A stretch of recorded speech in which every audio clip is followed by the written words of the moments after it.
Sou eu que agradeço o convite que me dirigiu para vir a São Paulo e poder participar num processo que espero venha a ser o da conservação e reabilitação integral do edifício do Museu Paulista, do Museu do Ipiranga.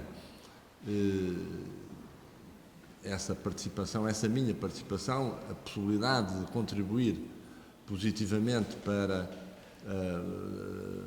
um bom exemplo de recuperação do património é para mim um privilégio.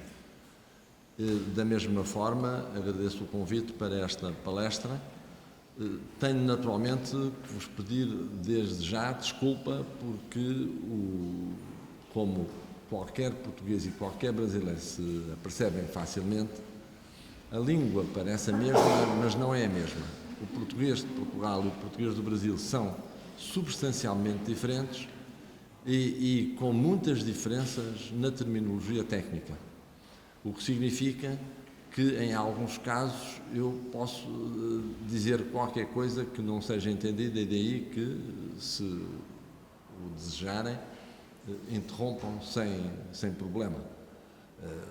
No Museu Paulista, eu tinha sempre a dificuldade, quando falava das tesouras da cobertura, em dizê-lo, embora a palavra exista no português de Portugal, a palavra correspondente é asna. Asna, o asno é o burro. A asna não é a mulher do burro, é uma designação que está consignada na terminologia técnica e, se eu em Portugal disser tesoura, as pessoas vão buscar aquele objeto com que se corta papel e outras coisas. E, portanto, sinto alguma limitação desse ponto de vista, que é, sobretudo, difícil de ultrapassar no português falado. No português escrito, um brasileiro a ler o português de Portugal anda mais para a frente, volta para trás, eventualmente vai a um dicionário e consegue resolver o problema. No português falado é um pouco mais difícil. Espero não ser muito mal entendido e, sobretudo, vou falar um pouco mais devagar do que é normal os portugueses falarem, para que esta dificuldade de estabelecer a comunicação não seja tão grande. A minha ideia, quando combinámos esta palestra, foi, de facto, dividi-la em duas partes. Numa primeira parte, tenho que falar mais perto? Não, está-se a ver? É o que se pode. Na primeira parte, gostava de fazer algumas considerações quase de caráter geral sobre a temática da conservação e reabilitação de edifícios, que é válida para edifícios antigos e para edifícios modernos e contemporâneos. A diferença está em que nós hoje, por força da formação de arquitetos e engenheiros, sabemos muito pouco de edifícios antigos e julgamos saber muito acerca de edifícios modernos. A prática mostra que também a maior parte dos arquitetos e engenheiros sabem pouco acerca de edifícios modernos, mas isso é outra história, tem muito a ver com opções das escolas de engenharia e de arquitetura de privilegiarem, ao fim e ao cabo, modelos analíticos, processos matemáticos, etc., e se afastarem muitas vezes da realidade. Adiante. Ao fim e ao cabo, o que é que eu gostava de tratar ou tentar abordar nesta primeira parte? Um conjunto de temas, alguns dos quais parecem até estar um pouco fora da problemática principal deste tipo de trabalho, a nível quer de projeto, quer de obra, nomeadamente quando eu falo em sensibilidade e bom senso, que é por acaso o título de um romance de Jane Austen, Sense and Sensibility, e portanto diria o que é que faz isto no meio da engenharia e da arquitetura. Faz muita falta, muito mais do que se julga, embora se fale de senso comum. Alguém dizia que o senso comum é a coisa menos comum que existe.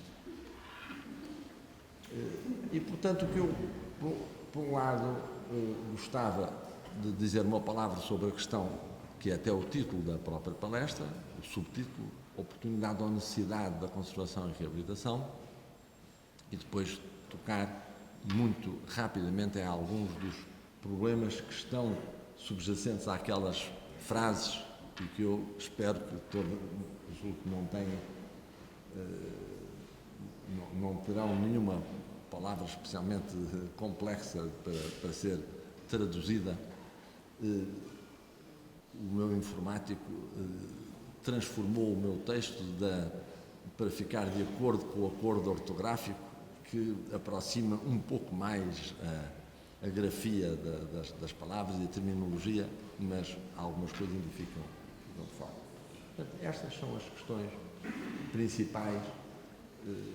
Achei interessante ilustrar esta primeira imagem com uma fotografia de um antes e depois de um antigo mosteiro das monjas bernardas, construído em Tavira, que se transformou em tudo ao longo do século XIX, incluindo uma enorme padaria, e que foi recuperada com um projeto muito interessante do arquiteto Souto Moura, num espaço de apartamentos, portanto, habitacional.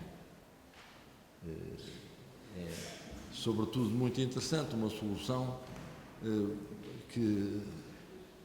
para a qual eu gostava de chamar a atenção, que é uma opção arquitetónica, eu diria, estranha, mas que é uma opção que nos leva a refletir sobre, de facto, a existência de muitos caminhos e, sobretudo, muitas oportunidades para mesmo arquitetos mais impositivos, mais estrelas, que gostam de deixar marcas mais profundas nas suas obras, poderem olhar para a reabilitação e para a conservação de uma forma mais aberta. E aqui, essa forma de olhar muito específica está na maneira como o arquiteto Souto Moura pretendeu deixar marcadas na nova fachada do edifício, de uma forma muito clara, uma história que é a história do próprio edifício. As aberturas que se vêem são das mais diversas épocas, incluindo aquelas que, com o projeto de estruturas de que fui responsável, se observam em algumas parcelas, vendo-se elementos de concreto armado, já disse concreto e não betão, para obviar a dificuldade, de concreto armado, que foram colocadas por evidentes necessidades associadas ao novo uso do edifício. Gostava também de precisar, para não ficar dúvidas sobre o que eu quero dizer quando falo de conservação, reabilitação e restauro, porque há uma enorme dificuldade em ter um entendimento único sobre estas palavras. O restauro é um caso extremo de intervenção num edifício que se pretende que tenha, eu diria, para sempre, digamos, a mesma imagem que foi a sua imagem original. O chamado restauro integral, na verdade, é uma impossibilidade prática. Mesmo aqueles que pensam que estão a fazer só restauro acabam por ter que pôr uma instalação sanitária dentro do edifício e acabou. Já não há restauro. Há restauro dentro de uma operação de reabilitação, numa lógica muito patrimonial e até numa versão mais clássica de património. As ações privilegiadas são as de conservação, ou seja, aquelas que, sem tocar minimamente nem na identidade nem nas potencialidades do edifício, se destinam a prolongar a sua vida útil.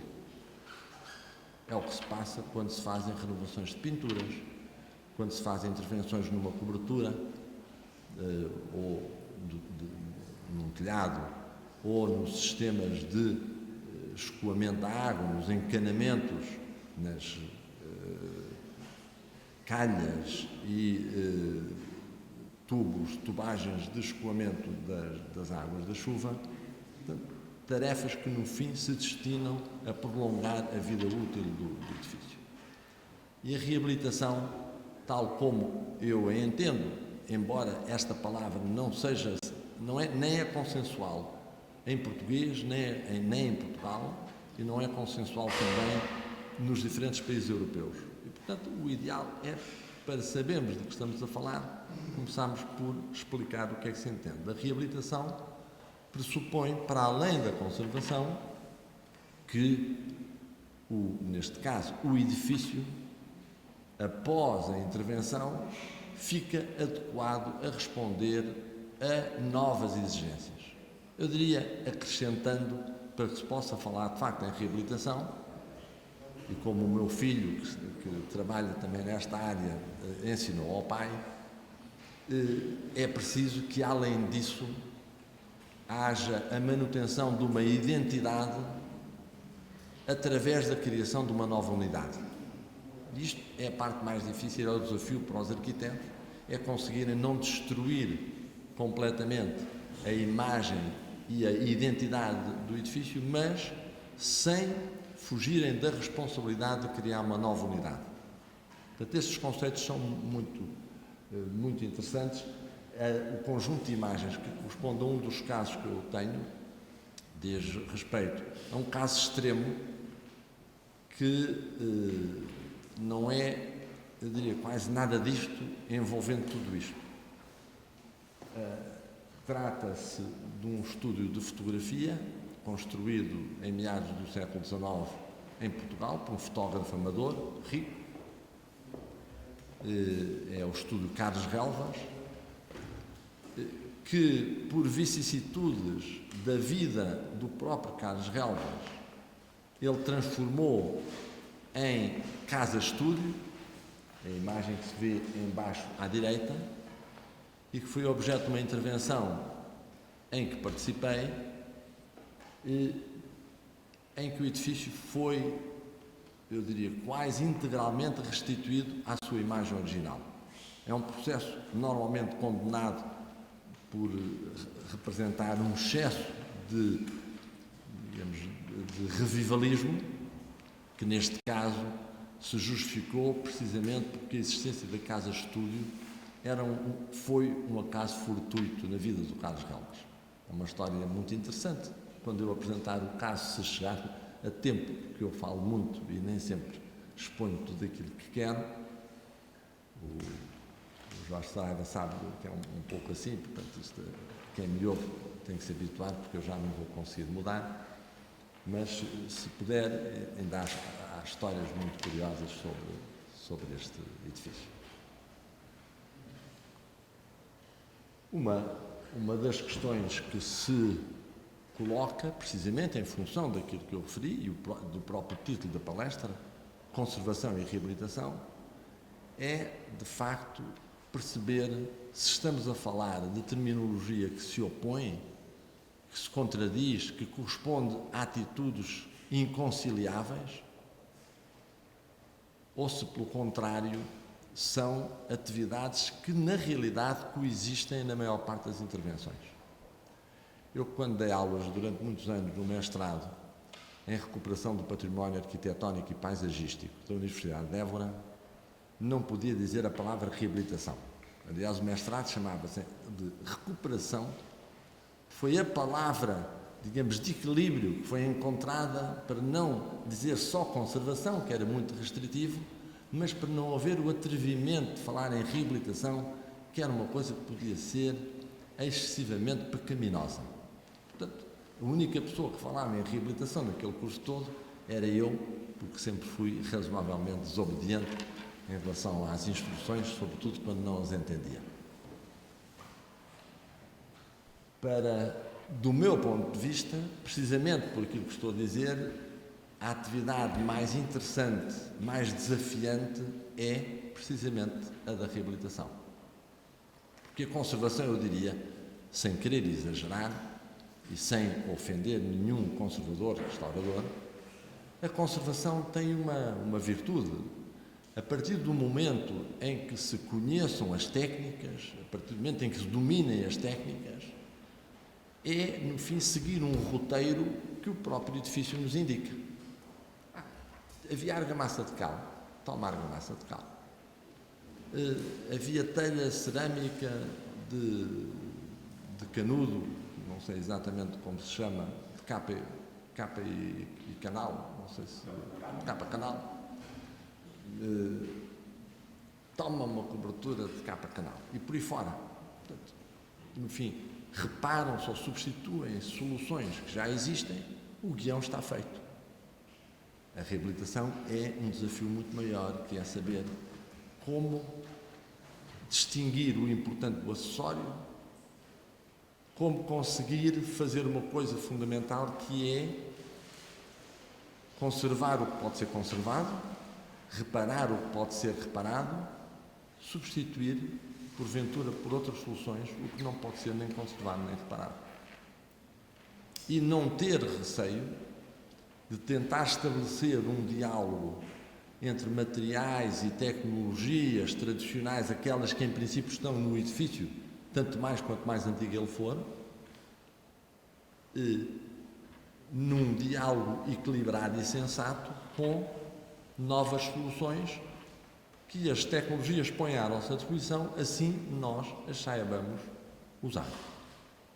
E o grande problema é que, como aliás se verifica no Museu do Ipiranga, é que nem sempre se utilizam bem novos materiais com enormes potencialidades, mas totalmente desajustados às finalidades em vista. O exemplo que está aqui ao lado, que também trago deliberadamente, julgo que também faz parte, mas eu tenho 100 e não sei quantos slides e, portanto, não vou poder passá-los todos, é de uma intervenção num quarteirão completo da Baixa Pombalina de Lisboa. Um conjunto de edifícios onde está instalado o Banco de Portugal, que a determinada altura saiu da Baixa de Lisboa num processo de desertificação e que já no século XXI, a obra acabou há um ano, decidiu voltar a levar para a Baixa de Lisboa, reconstruída após o terremoto de 1755, o seu coração central, a administração e os principais serviços, e instalá-los novamente, com exigências enormes, mas com um desafio também extraordinário, que é, por exemplo, fazer o que se pode vislumbrar na imagem de baixo, que é recuperar a antiga igreja de São Julião, que era para o Banco de Portugal lugar onde se parqueavam automóveis, onde se fazia mudança de óleo e outras tarefas mínimas de manutenção do automóvel, e onde estavam instalados vários cofres fortes que aparentemente tinham destruído a igreja.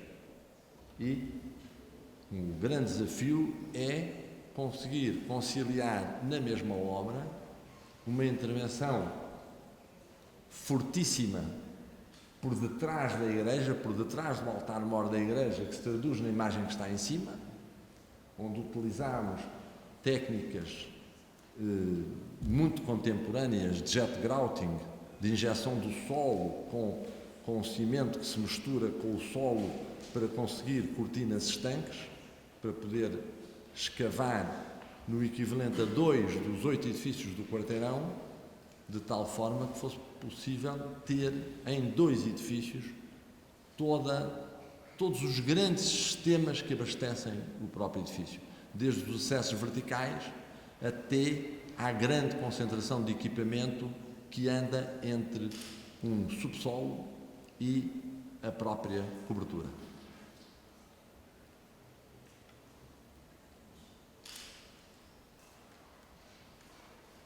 Um problema com que nos defrontamos, que muitas vezes leva pura e simplesmente à desistência na recuperação dos edifícios antigos, ou dos edifícios mais antigos, tem a ver com a atualização quase constante da regulamentação técnica, que leva a pensar na impossibilidade prática de conseguir encaixar no edifício antigo um conjunto, eu diria quase diabólico, de cabos e de tubos que o edifício dificilmente poderá comportar.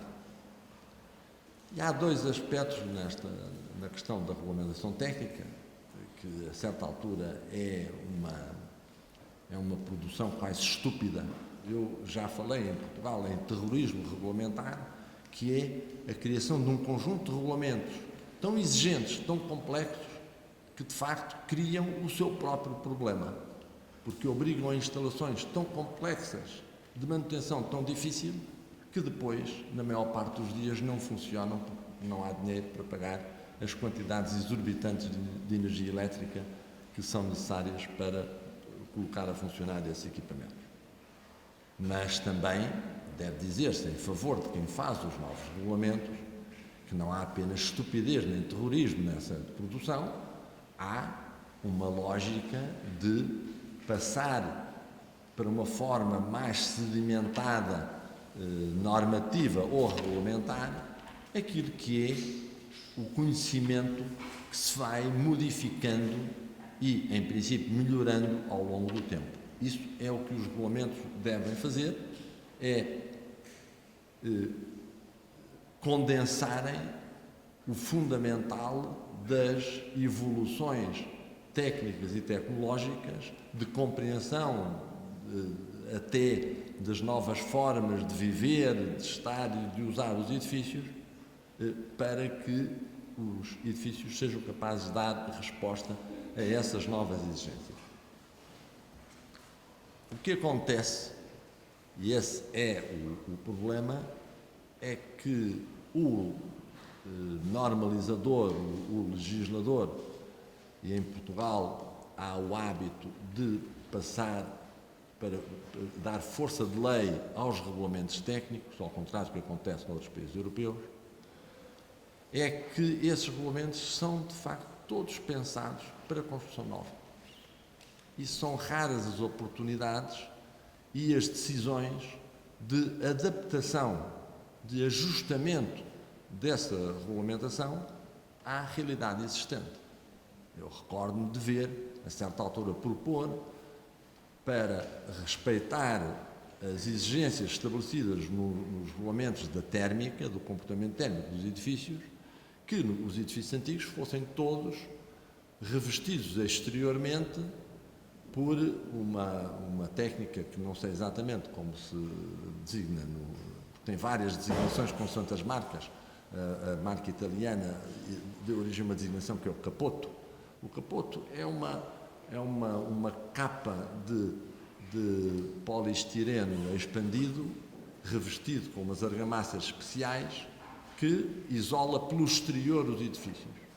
E nós podemos imaginar um monumento cheio de pedra, de elementos decorativos, etc., a ficar, digamos, um pastel uniforme por causa disso. E vi propor soluções dessas, revela, digamos, uma boa interpretação dos regulamentos, um claro domínio das técnicas, mas uma total ignorância, porque se é verdade que nós temos que pensar nos regulamentos como indicações sérias acerca daquilo que deve fazer-se, temos que ser inteligentes a ler os regulamentos. Pelo menos em Portugal acontece isso, não sei até que ponto no Brasil será igual. Sobretudo os engenheiros têm um amor que nós chamamos acrisolado pelos regulamentos. Sem regulamentos, um engenheiro não é engenheiro, é órfão da engenharia. E, portanto, basicamente deixa de ser capaz de pensar. É mais fácil seguir, desde o artigo 1 até ao 130º artigo, um regulamento. No final do dia, o engenheiro está completamente tranquilo. Cumpriu o regulamento, mesmo que cumprindo o regulamento tenha criado uma quantidade de problemas, porque não é garantido que o simples cumprimento do regulamento conduza a estruturas seguras ou a desempenhos térmicos adequados, etc. Há muito mais como diria alguém, em Portugal dizia, há muita vida para lá dos orçamentos de Estado, eu diria, há muito mais engenharia, há muito mais arquitetura para lá dos regulamentos. Mas claro que há coisas difíceis. Vejam, tem uma fotografia tirada de propósito naquele quarteirão do Banco de Portugal, em que se consegue vislumbrar ali o restinho da torre Recineira, porque aqui, muito bem enquadrado, aliás, estão condutas que se cruzam e entrecruzam, necessárias para assegurar os níveis de conforto que foram estabelecidos pelo próprio dono de obra. Eu costumo falar desta forma. Para um engenheiro às vezes pode parecer mal dizer que, sobretudo nas intervenções estruturais, há que procurar seguir procedimentos que no fim são de tentativas de conciliação entre o possível e o desejável. Na prática, é quase impossível desligar uma operação de reabilitação de objetivos muito simples de custo e benefício e, portanto, se o projetista quiser impor estritamente aquilo que entende que deve aplicar, porque é o que está nas normas, nos convénios, nas cartas internacionais, etc., provavelmente perde o edifício e perde o cliente. E, portanto, há que tentar estabelecer uma lógica de equilíbrio que é, de facto, a arte, é uma autêntica arte de conciliar as coisas, e uma delas, um dos aspectos mais artísticos do trabalho dos engenheiros e arquitetos é conseguirem convencer o dono de obra de que a ideia deles, projetistas, não é deles, mas do dono de obra. De achar que o dono de obra se aproprie da ideia dos outros, porque a partir daí ele passa a defender essas ideias com muito mais entusiasmo. Portanto, é toda uma questão que implica, como depois poderei apresentar, a compreensão do que são os edifícios antigos, qual é a sua história, a história da sua evolução, porque eu mostrei-vos aquelas imagens do Banco de Portugal.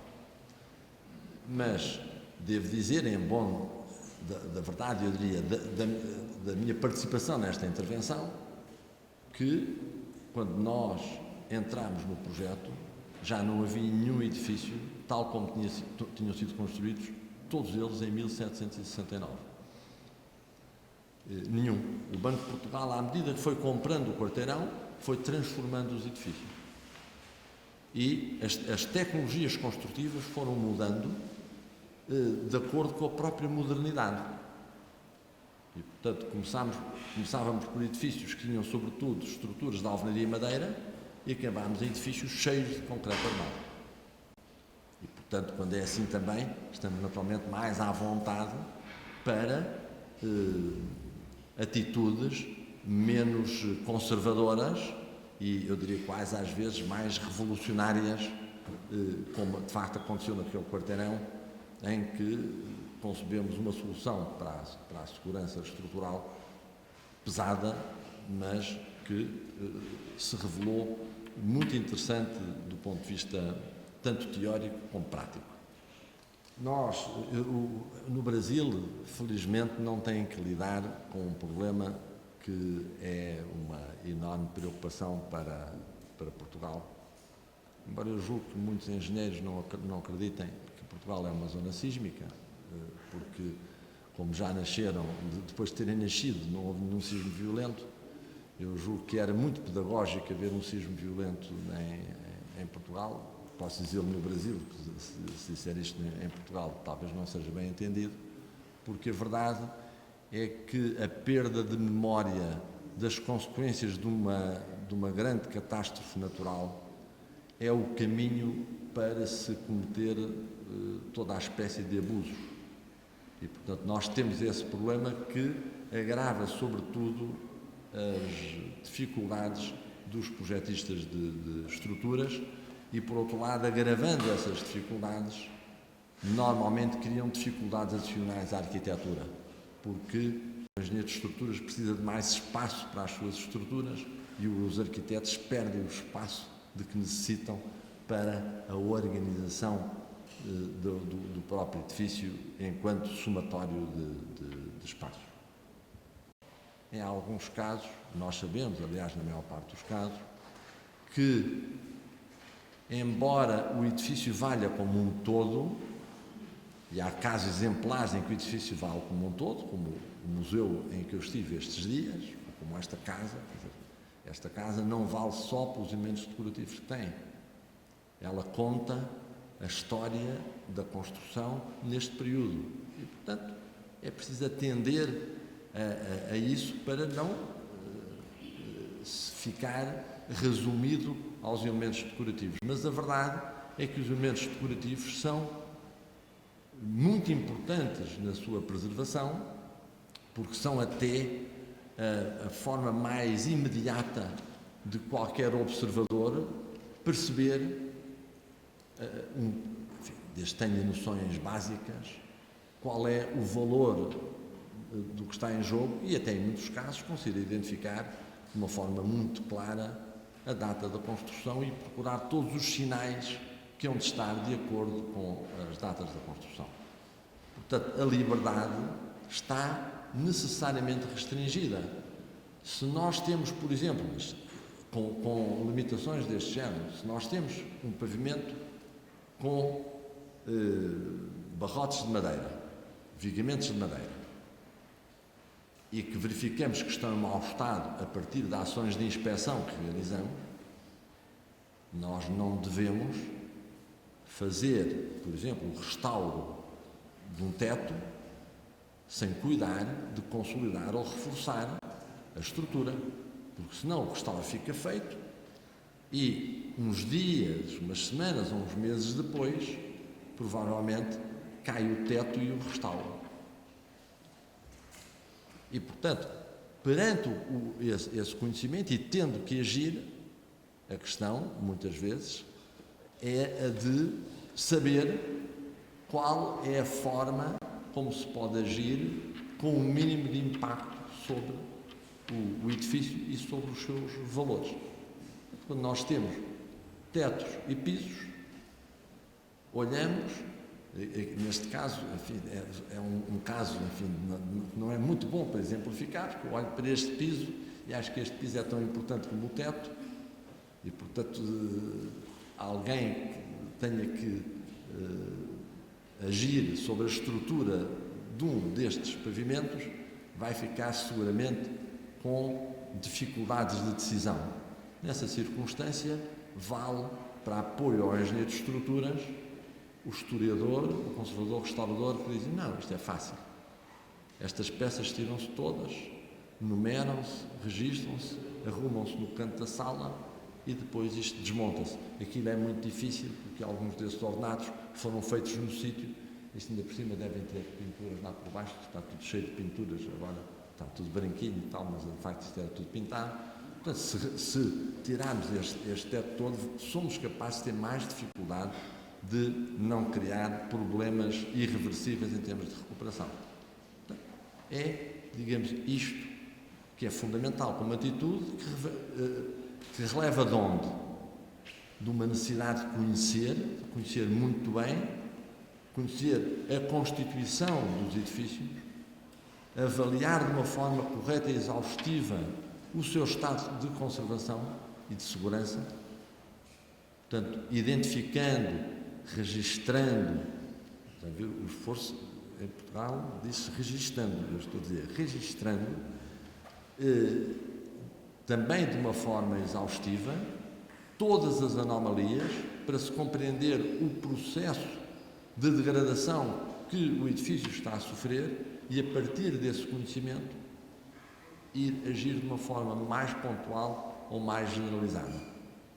Mas é um facto que é muito importante reter e que, em muitos casos, os arquitetos e conservadores restauradores de facto ignoram, é que é muito pouco sensato consumir muito dinheiro a fazer intervenções, e nomeadamente conservação e restauro, se as estruturas não forem suficientemente seguras.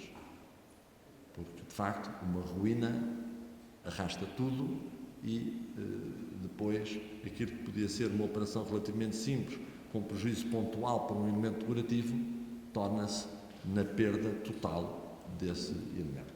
Estão, enfim, aqui três exemplos de como da importância da importância destes temas.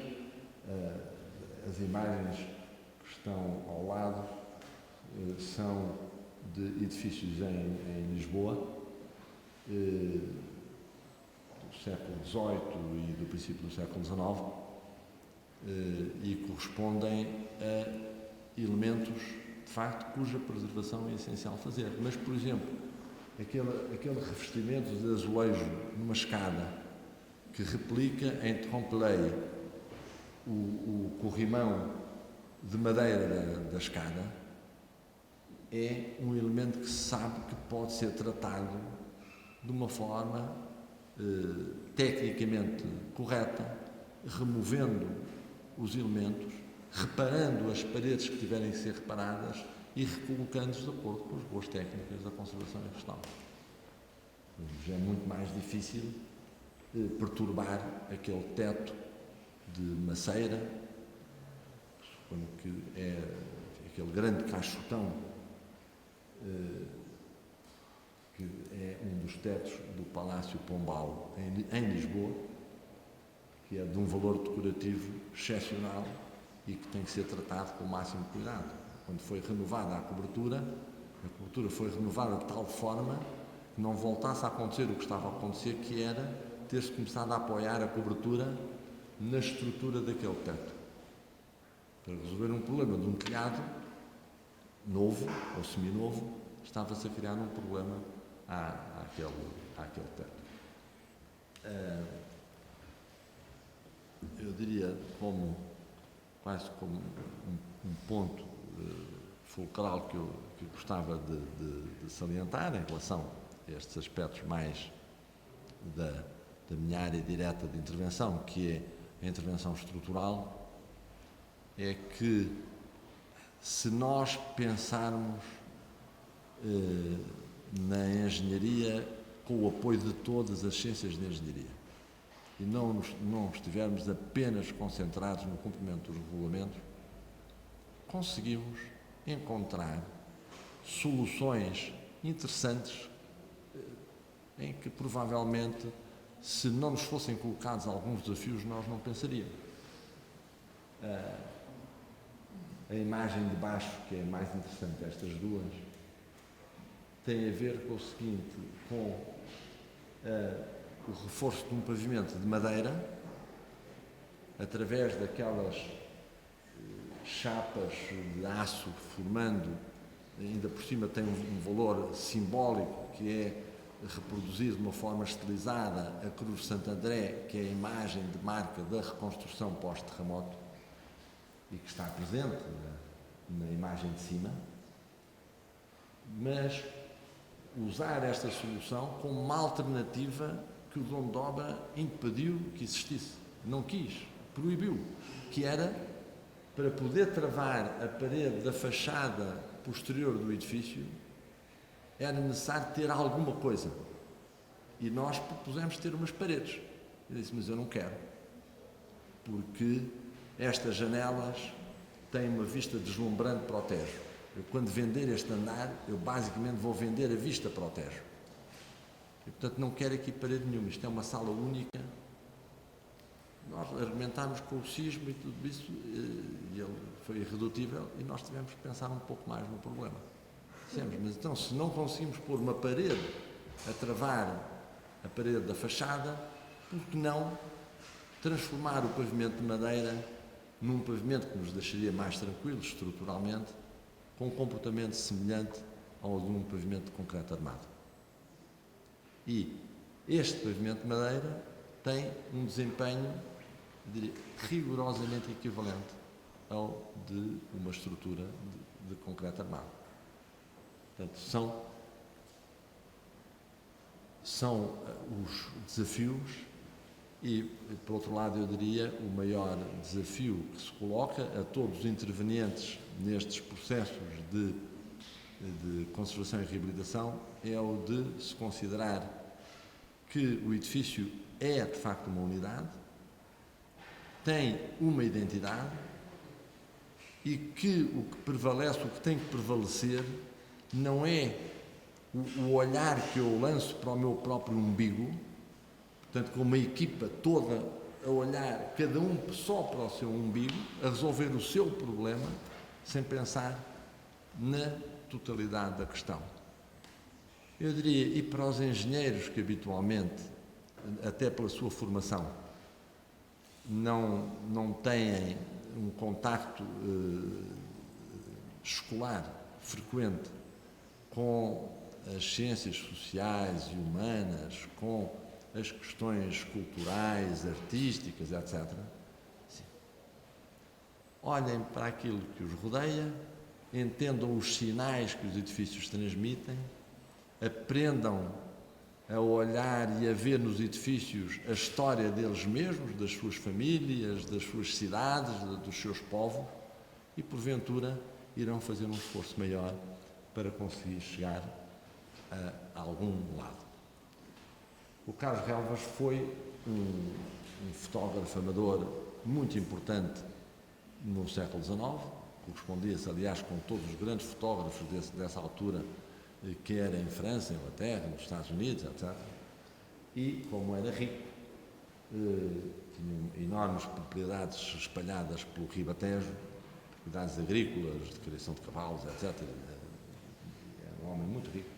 Construiu no jardim da casa dele este estúdio de fotografia. E, como fotógrafo, ele próprio registou em à volta de 1860 aproximadamente, ele foi registando a própria construção. Foi muito útil. As fotografias do Carlos Relvas foram documentos fundamentais para o trabalho que se seguiu.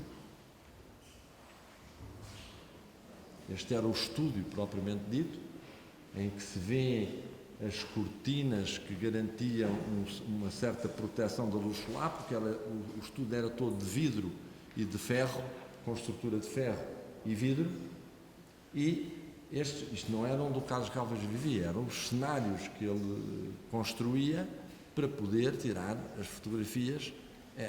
Ontem eu estava a ser fotografado no Museu de Ipiranga, escolheram um sítio bom para me fotografarem, com a escadaria principal à minha frente, parecendo eu o dono daquilo. É evidente que se eu mostrar aquilo aos meus amigos é muito mais interessante do que ser fotografado numa esquina qualquer, anónima, ou à porta de um restaurante que vende frango assado. E, portanto, tudo isto é o decor que o Carlos Relvas tinha para que as pessoas pensassem que estavam na sua casa quando eram fotografadas, e a sua casa era necessariamente menos interessante do que o próprio estúdio. O Carlos Relvas teve uns problemas familiares, como normalmente acontece, a maior parte dos problemas familiares com os homens são provocados pelos homens. Ele tomou-se de amores pela governanta, e a mulher, não sabe bem se foi a mulher que o pôs fora de casa. Era um homem de muito mau feitio, portanto, provavelmente foi ele que saiu quando levantaram problemas. Era um homem de tão mau feitio que nós encontramos, no decurso da obra que foi feita, encontrou-se um esqueleto inteiro emparedado. E é quase certo que era o de um namorado indesejado da filha do Carlos Relvas. Havia duas versões. Uma que ele tinha emparedado o possível genro, um pouco violento.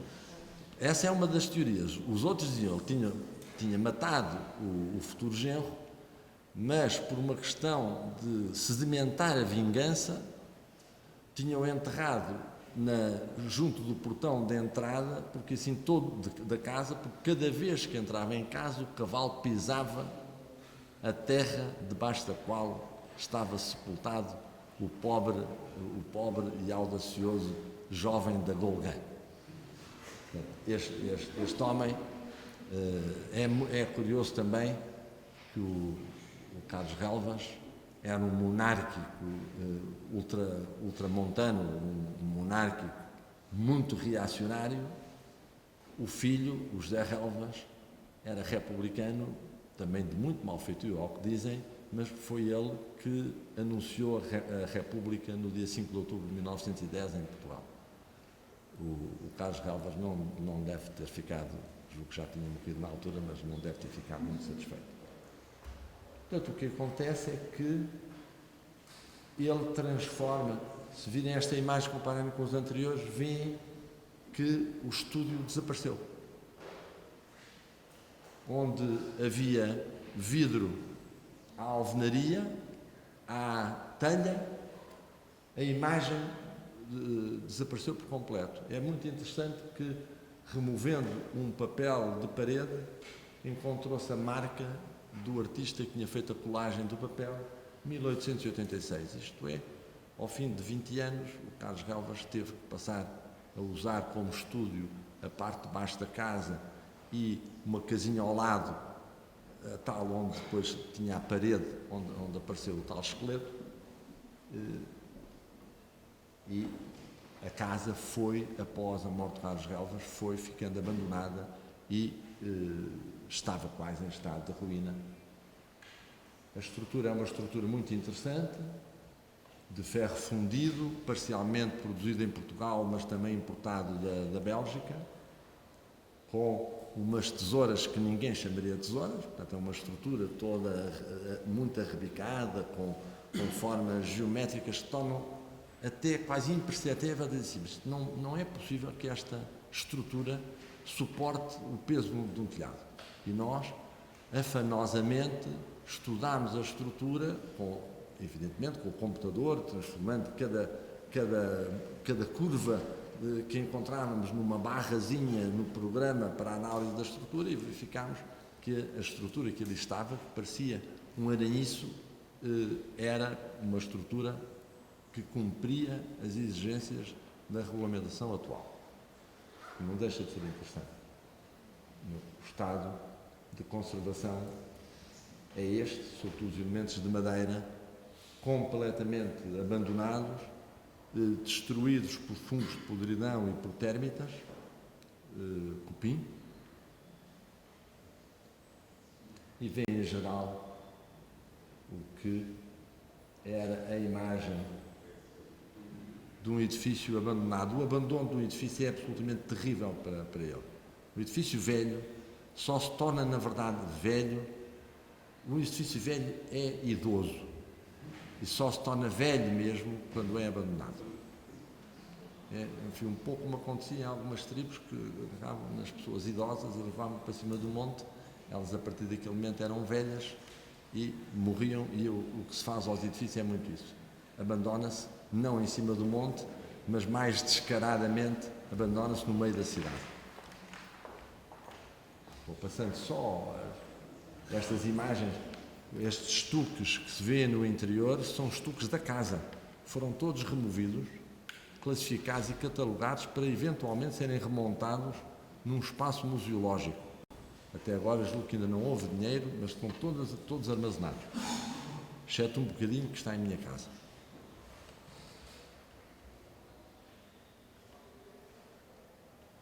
Um aspecto fundamental e que neste processo se revelou essencial até para as propostas de decisão quanto ao que fazer ao edifício, havia duas correntes. A entidade que tutela o património em Portugal era até há pouco tempo o GESPAR, antes tinha sido o IPAR. Nós em Portugal temos um gosto particular em mudar o nome às coisas, mas que a certa altura já ninguém sabe que contas, a quem é que presta contas. Atualmente é a Direção-Geral do Património Cultural. E nesse organismo havia duas correntes, uma que era restaurar a casa-estúdio, mantendo todas as memórias da transformação, e a outra que era repor, e era minoritária inicialmente, a de repor a integridade do estúdio fotográfico. E por isso todos estes estudos foram muito importantes, por exemplo, para reconhecer que dentro das paredes da alvenaria, o Carlos Relvas, que deve ter pensado que que o arrufo com a família era de curta duração, deixou ficar toda a estrutura dentro das paredes da alvenaria. Quando se removeram as paredes da alvenaria, apareceu toda a estrutura de ferro fundido.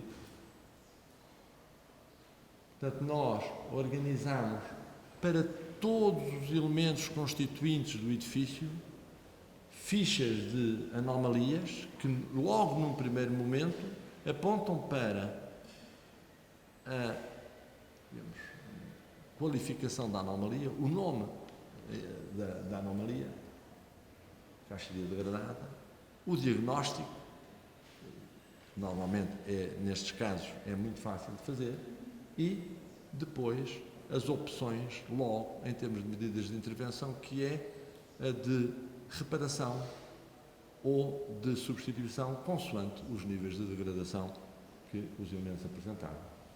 Isto foi feito, como disse, de uma forma completamente exaustiva, que incluiu a realização de testes com recolha de provetos, não sei se se chama assim, de amostras, para ensaiar em laboratório, para determinar as características das argamassas primitivas, porque já havia argamassas de cimento que tinham sido colocadas em tentativas de reparação que deram muito mau resultado.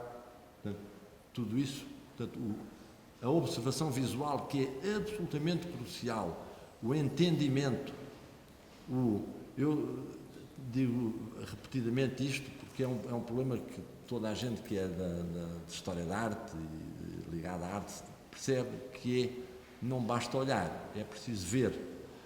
E para ver é preciso olhar várias vezes. Possivelmente vermos, olharmos, voltarmos para trás, olharmos de novo e deixarmos que as imagens se traduzem em algo mais do que a simples impressão que temos inicialmente, que é de qualquer coisa que chega ao fundo da retina. Tudo isto de uma forma exaustiva em relação a todos os elementos da construção,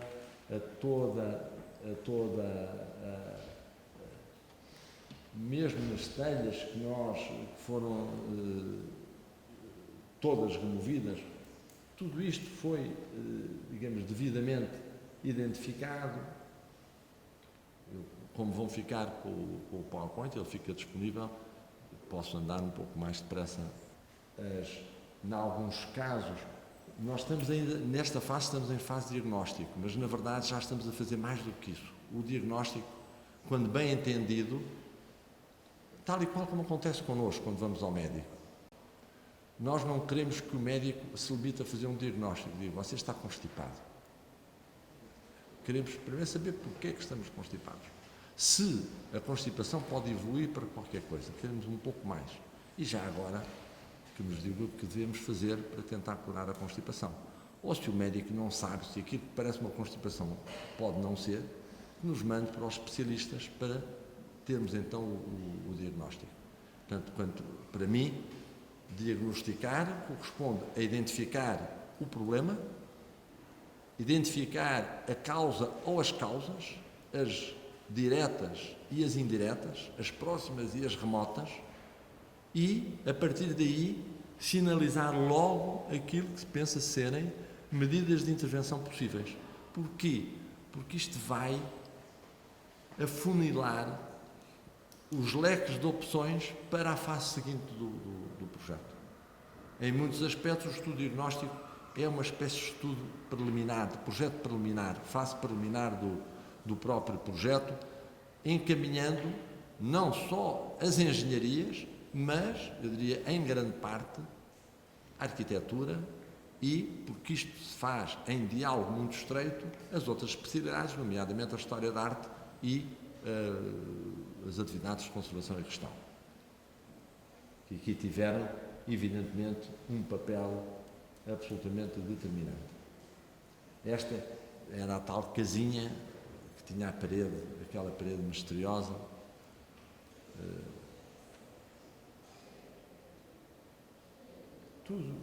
Tudo isto, claro que quando nós mandámos remover todos estes elementos decorativos, também sentimos sangrar um pouco o coração, porque a opção foi muito difícil de tomar.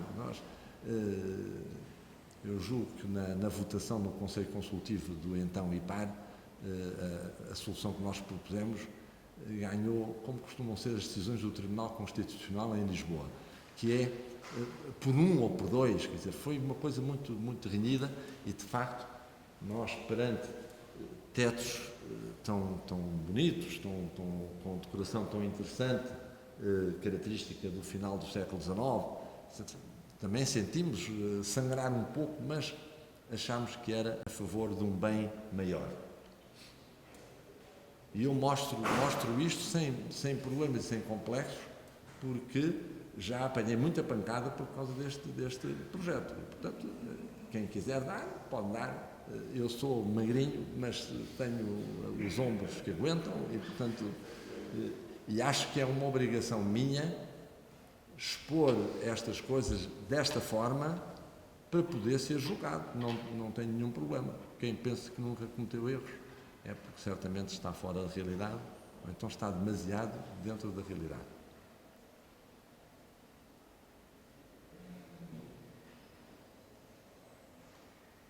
Vamos ver, de facto, que o desafio que tínhamos pela frente era grande. Não havia praticamente uma zona do edifício que não estivesse doente.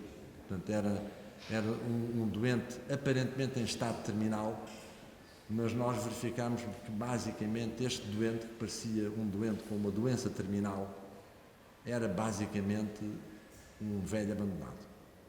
E, portanto, precisava era de carinho, precisava de amor, que é aquilo que, mesmo para técnicos que tratam de estruturas, concreto armado e programas de análise dinâmica tridimensional, portanto, coisas da pesada, o amor e o carinho também devem fazer parte da nossa linguagem, e este edifício era o que precisava, muito amor e muito carinho.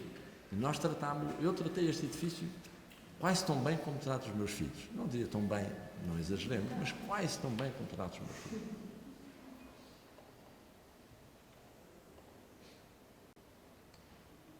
Esta, digamos, acaba por ser a súmula da ideia da intervenção, a reposição da construção segundo o modelo original, suportados em grande parte, e também com sorte, mas suportados pela reportagem fotográfica do próprio Carlos Galvas, mas, atenção, com a verificação das condições de segurança, introdução de melhoramentos. Por exemplo, era impensável levar o aquecimento e o condicionamento de ar para a zona do estúdio, porque isso implicaria rasgar paredes e tudo isso. E a solução que foi encontrada foi, por baixo de terra, trazer uma conduta que distribuiu o ar quente ao ar frio, que distribuiu o ar quente ao frio, através do porão, da caixa de ar que existia. Portanto, praticamente sem tocar no edifício, conseguiu-se criar melhoramentos muito nítidos do desempenho em termos do conforto. Apesar de tudo, o estúdio, a determinadas horas do dia, é melhor não ir lá, porque, de facto, mesmo com as proteções que existem, naturalmente tudo vidro a toda a volta, mesmo com vidro melhorado, etc., não é possível algo resolver. E estão a ver aqui os sinais do crime. Portanto, o que nós fizemos foi retirar todos estes elementos, mas este trabalho foi feito por uma empresa, não sei se ainda funciona, porque quase todas as empresas em Portugal faliram, mas a empresa retirava estes medalhões, os elementos principais, acondicionava-os devidamente, protegia-os e catalogava-os de tal forma que todas as peças foram guardadas. Se ainda existem, já não sei, porque nós tínhamos proposto construir uma zona anexa onde estes elementos depois seriam expostos, como uma memória, portanto, para não oferecer a ninguém a dúvida de que as nossas opções eram certamente criticáveis, mas que nos submetíamos assim ao juízo de quem quisesse julgar a intervenção. O trabalho depois é um trabalho de verificação dos elementos um a um, de reconstituição dos elementos um a um. Vejam a riqueza decorativa que estava completamente escondida, neste caso, do trabalho em ferro fundido. Há ferro fundido, há ferro forjado e há ferro laminado, portanto, há umas peças lisas são de ferro laminado, porque isto corresponde precisamente ao início da produção do ferro laminado, mas é quase tudo ferro fundido. O facto de ser ferro fundido, por exemplo, limitou, são aspectos muito importantes. Nós tínhamos previsto uma decapagem química para evitar os efeitos da decapagem mecânica feita com jaco de areia. A decapagem mecânica feita com jaco de areia, imaginam que pode produzir alguns danos. Não foi possível fazer a decapagem química, porque quando se fez um conjunto de testes nos elementos de ferro fundido, verificou-se que tinha uma tal porosidade que, se usasse o decapante químico, nunca mais conseguia pintar o ferro, porque o decapante iria arruinar a pintura durante anos e anos seguidos. E, portanto, fez uma decapagem com jacto, mas variando a dimensão, a abertura do bico do injetor e variando a dimensão da areia até à dimensão do pó, com que foram limpos os elementos mais frágeis e mais de decoração mais miúda. Portanto, nas peças lisas foi areia mais grossa, foi passada com um jacto de maior abertura, e de resto foi um trabalho de grande paciência, claro, de muito menor rendimento. E o mesmo fizemos em relação a toda a estrutura exterior de madeira. Era muito interessante, umas peças daquelas que se mantinham, aquelas coisas penduradas, não sei que nome é que poderá dar aquilo, que eram simples elementos de decoração, pareciam até íntegros quando se viam de frente, mas quando montámos andaime e fomos ver por trás, estavam integralmente destruídos, tendo apenas uma capa. Nós, em 2 metros de altura, não tínhamos praticamente 10 centímetros de madeira sem. Portanto, o que se fez foi, nas zonas onde a madeira podia ser aproveitada, e vem na imagem em baixo à esquerda, e de certa maneira na de cima também, vem a solução do balanço da cobertura, da projeção do beirado da cobertura, que é uma projeção muito generosa, que é conseguida com umas, não sei exatamente como é que em português se diz, umas poleias, aquela espécie de mísulas de ferro fundido, completadas com peças de madeira.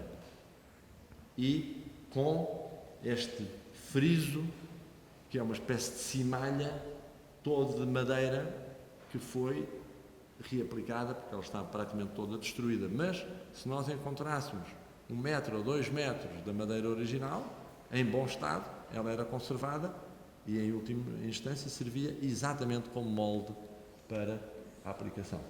Isto foi feito quase no limite do tempo correspondente ao fim de um governo e, portanto, se a obra não começasse na altura em que era adjudicada, não foi inaugurada ainda por esse governo sequer, mas ela tinha, porque senão arriscávamos.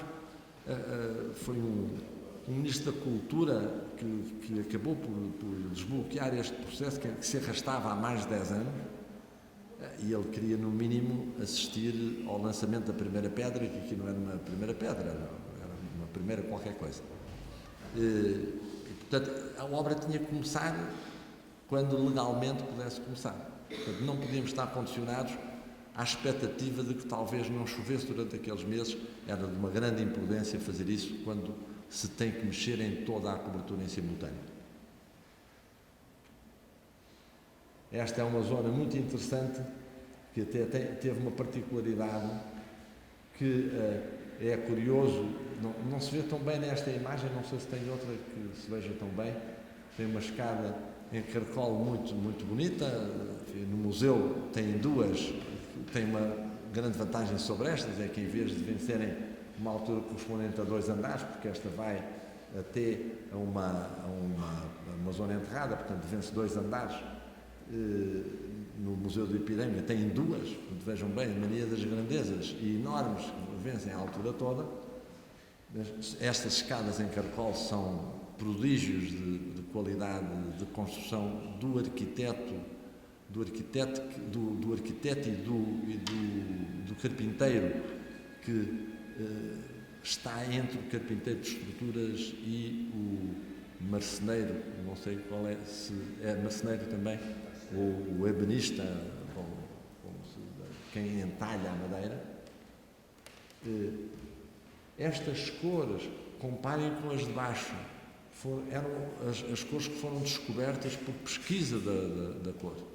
Não foi uma opção do arquiteto para tornar a sala mais alegre. Podia ser isso. Não, é o contrário.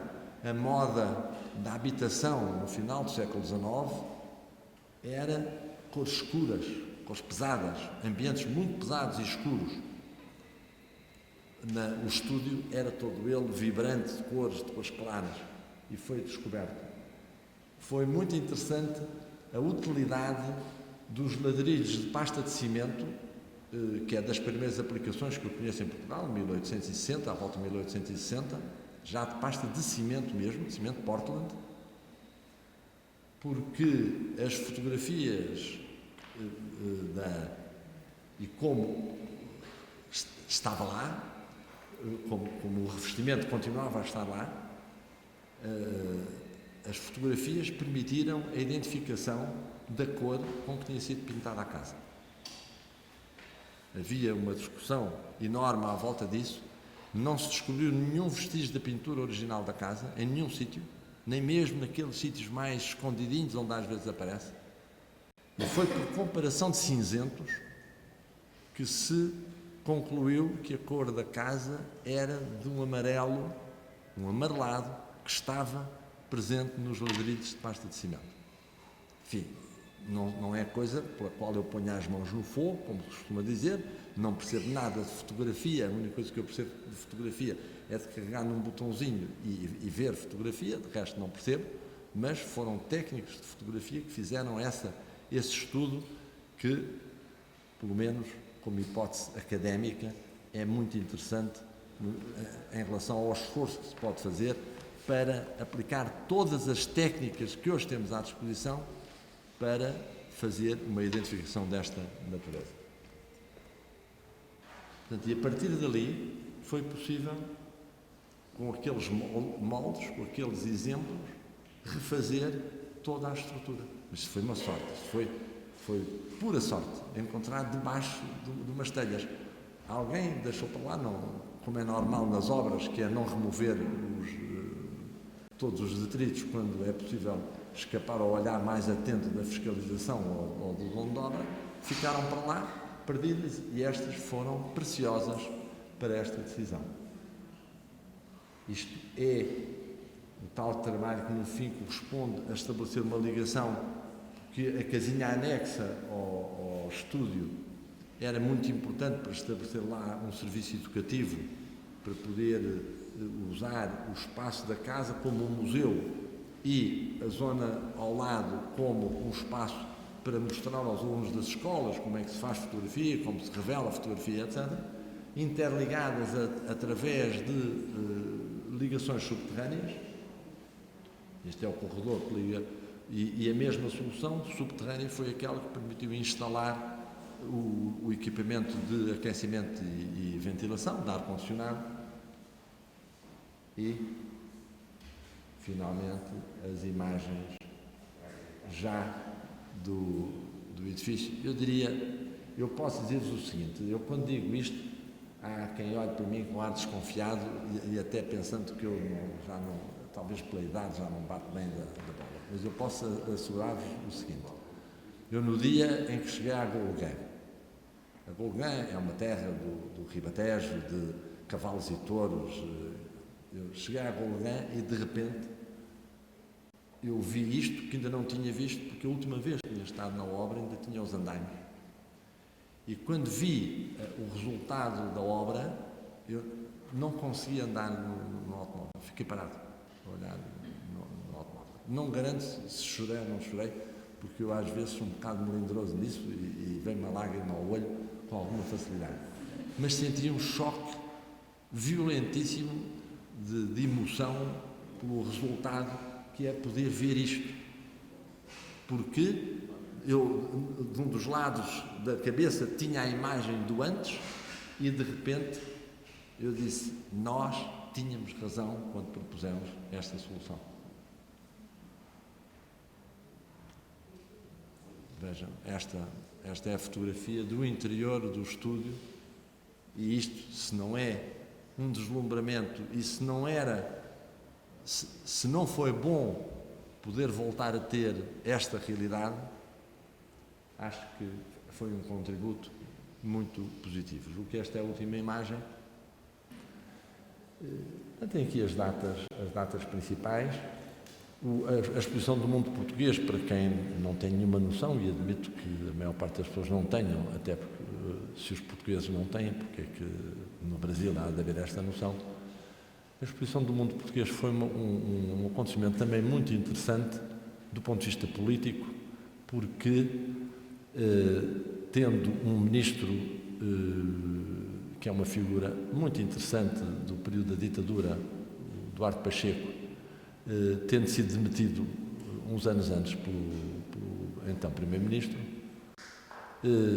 quando decidiram fazer a exposição do mundo português, chegaram à conclusão de que ele, que entretanto era Presidente da Câmara de Lisboa, era uma figura essencial para conseguir juntar vontades e energias para fazer a exposição.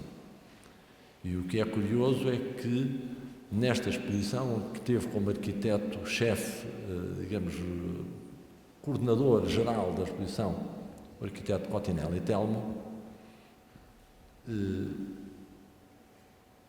veio a ter a participação da generalidade dos arquitetos portugueses, alguns dos quais estavam mais ou menos impedidos de exercer funções públicas por razões políticas, mas que para o Duarte Pacheco e para o Cotinelli Telmo não constituía problema. E neste caso o pavilhão era chamado pavilhão da secção da vida popular, foi daqueles dois arquitetos, e 8 anos depois, portanto, já decidido a não demolição, foi o arquiteto Jorge Segurado, que é um arquiteto muito interessante também, que faz a adaptação e que é um arquiteto do modernismo dos anos 40, 50 e que introduz muitas novidades na construção. Eu, por acaso, vivo num prédio na Avenida do Brasil, curiosamente, projetado pelo arquiteto Jorge Segurado e que, com as primeiras, 1950 e tal, com as primeiras utilizações do alumínio na construção e outras novidades da altura, soluções estruturais fora do comum também. Veio a fazer a adaptação e a partir de 2000 e durante 12 anos, por fases, foi feita a intervenção no Museu da Arte Popular. O museu está dividido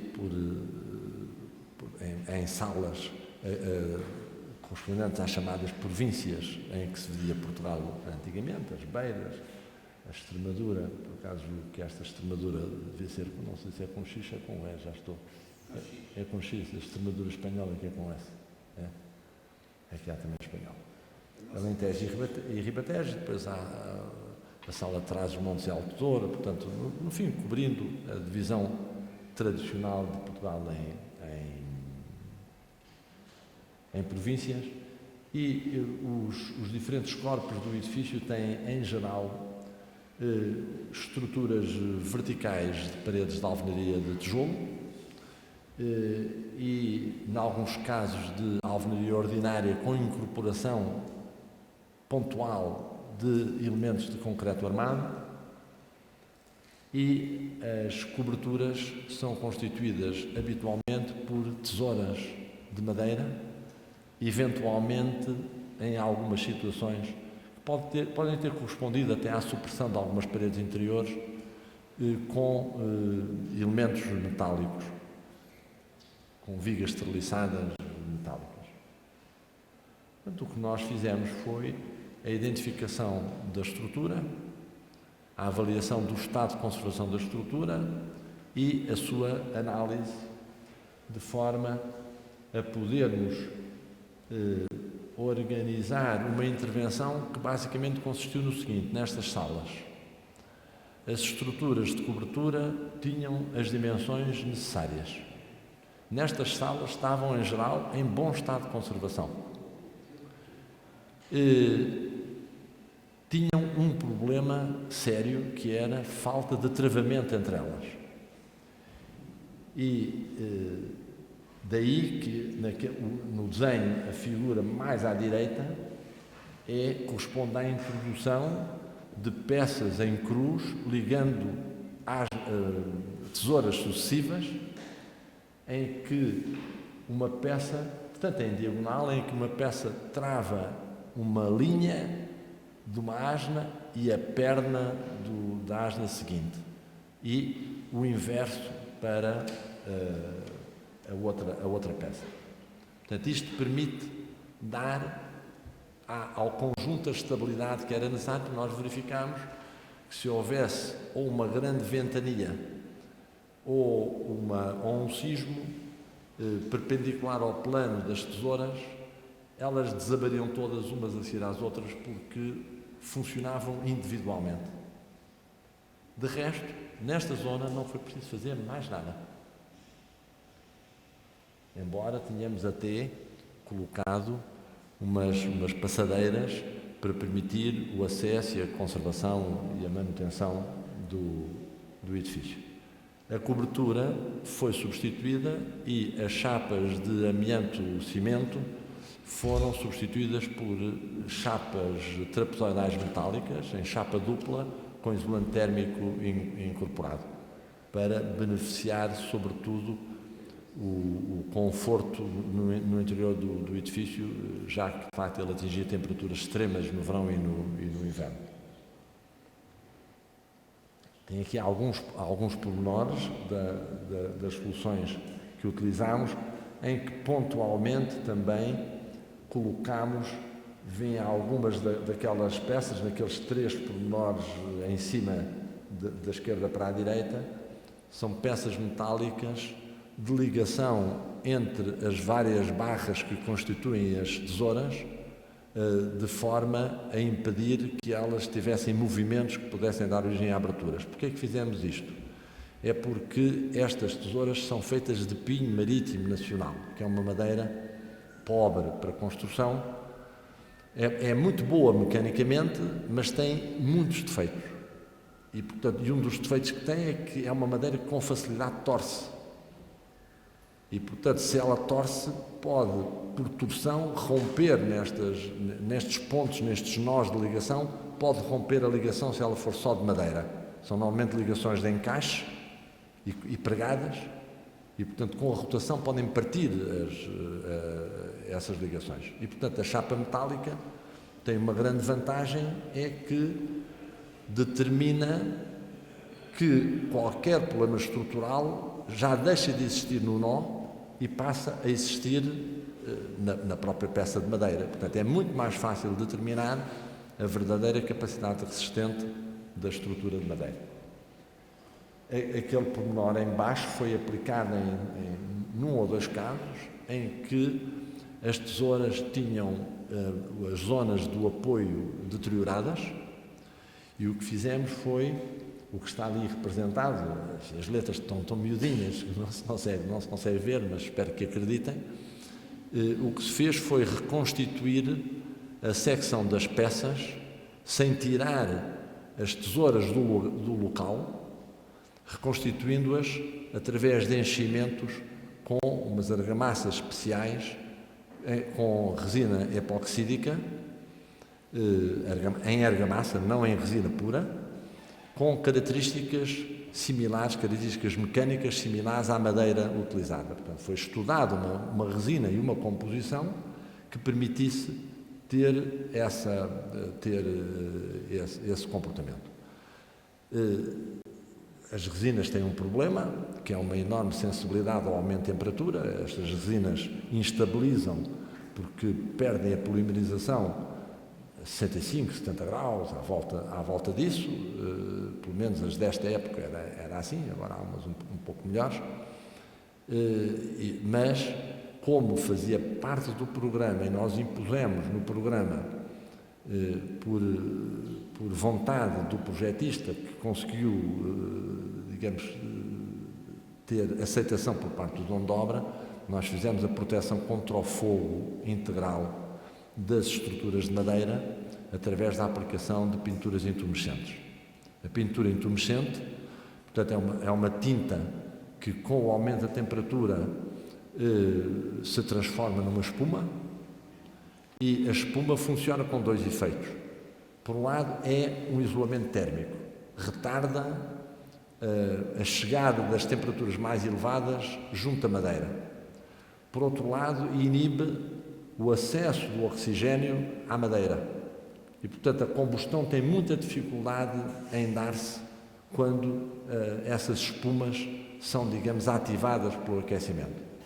Portanto, toda a estrutura de madeira foi pintada e essa tinta foi também aplicada na zona das resinas.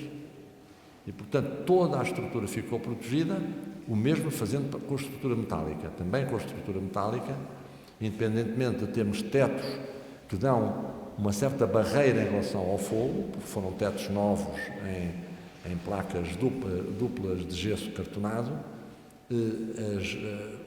as situações mais críticas, sabemos, não são da madeira, mas são dos elementos metálicos. Um edifício com estrutura metálica não protegida pode colapsar em 5 minutos. Um edifício com estrutura de madeira arde, é muito mais bonito a arder, porque as chamas são muito mais altas, mas pode demorar 1 hora, 1h30 a colapsar. Portanto, até, em muitos casos, dá tempo a que os bombeiros cheguem, ataquem o incêndio, enquanto um incêndio numa estrutura metálica, os bombeiros ficam do lado de fora apenas para impedir que o fogo se propague para as construções vizinhas. São as várias... Estas estruturas são estruturas que nós estudamos de acordo com o pedido do dono de obra, são umas passadeiras com uma estrutura metálica leve, que são apoiadas tesoura a tesoura, ou nos elementos metálicos, quando eles existem, que foram verificados para estas cargas adicionais que foram introduzidas. Portanto, aquela estrutura efêmera tinha capacidade até para suportar, com estes pequenos ajustamentos, como verificaram, para suportar a introdução destas passadeiras. E aqui a representação dos diferentes elementos e umas imagens que mostram precisamente uma das zonas em que as estruturas de madeira estão suportadas por vigas metálicas treliçadas. São vigas da intervenção do arquiteto Jorge Segurado, isto é, da transformação do edifício da exposição no museu. A minha interpretação, até porque quando nós refizemos os pavimentos térreos, tinham problemas graves de ascensão de água, verificámos que havia uma série de fundações de paredes que não tinham as paredes correspondentes. Portanto, havia certamente mais paredes e, portanto, não era necessário ter tanta estrutura metálica, mas ela é basicamente do período da transformação em Museu de Arte Popular. A segunda fase é semelhante, é quase o resto do edifício, são as outras salas, tem uma estrutura semelhante com pequenas diferenças, e só num corpo de transição que está no corpo de transição entre a parte anterior e esta parte de baixo é que se anotaram situações de maior degradação da estrutura de madeira, porque suponho, pela interpretação também que se faz dos elementos disponíveis, que foram estruturas colocadas na fase do Museu de Arte Popular com pinho de muito má qualidade e que estava muito infestado por carunchos, caruncho grande, que é um caruncho mais ou menos deste tamanho, que em alguns casos tinha pulverizado as asnas, e havia peças de madeira com torções de entre 45 e 90 graus. Portanto, torções globais muito elevadas. Essas peças, evidentemente, já não foram só reparadas, foram substituídas. Mas o que fizemos, portanto, foi a identificação peça a peça, o levantamento peça a peça do estado de conservação e, em geral, por exemplo, nesta zona, nem sequer era necessário fazer os travamentos porque eles já existiam. É curioso, no mesmo edifício, é difícil de compreender porque os registros, como acontece quase sempre, os registros não contêm toda a informação necessária e daí este tipo de problemas. E vem aqui alguns problemas que encontramos que têm a ver com a muito má qualidade da madeira utilizada, com níveis de degradação muito profundas, e vem, por exemplo, o exemplo em cima, o outro em baixo, em que temos duas tesouras já partidas mesmo. Portanto, a fratura das tesouras dá-se na sequência da redução de secção por efeito da ação dos carunchos. O caruncho grande destrói uma grande quantidade da secção e, portanto, chega uma altura em que a secção não é suficiente. Também, aqui não era cupim, era caruncho, em madeira seca. Portanto, o caruncho normalmente não provoca estas reduções de secção, mas o caruncho grande faz buracos muito grandes, escava grandes galerias e, em muitos casos, o que aparece, à medida que nós vamos mexendo na madeira, vamos conseguindo retirar apenas o pó que subsiste depois do caruncho ter comido o resto. Portanto, esta zona teve uma intervenção muito maior porque esta zona estava em risco de colapso. E, portanto, substituímos duas tesouras completas, substituímos várias peças destas tesouras, mas o critério foi sempre substituir o que fosse necessário substituir. Sempre que era possível reparar e manter, reparou-se e manteve-se. Mas vem de facto que isto já é diferente, já não se justificava. Nós já temos feito, quando as madeiras são de muito boa qualidade em situações deste tipo, já temos feito também a recomposição das secções com enchimentos até colocados à mão com colher de argamassas mais plásticas, e consegue-se fazer esse trabalho. Mas aqui a madeira não justificava e era mais caro fazer a reparação do que fazer a substituição integral e, portanto, fez sempre a avaliação do custo das soluções. Estas tesouras não tinham nenhum problema de fungos de podridão, isto é exclusivamente a ação do caruncho. O que acontece, isto é fácil de explicar, o pinho, como em geral, o pinho marítimo português, como em geral, os pinheiros, as diferentes espécies, incluindo o que se chama vulgarmente pinho de riga, que é uma outra variedade. O pinheiro português é o Pinus pinaster, o pinheiro que dá origem ao chamado pinho de riga é o Pinus silvestris, é uma casquinha, na designação comum é uma casquinha. São madeiras muito suscetíveis na zona do Borne e pouco suscetíveis ao ataque de caruncho na zona do Cerne. O Cerne é a zona, digamos, consolidada da madeira, é a parte mais velha da madeira. O que acontece é que a maior parte destas peças tinham sido feitas até em alguns casos, ainda com as peças até com a curvatura do tronco, portanto aproveitou-se o Borne, que é a parte exterior, estava toda aproveitada. E aí o caruncho comeu o Borne todo. Portanto, até não é uma situação muito vulgar.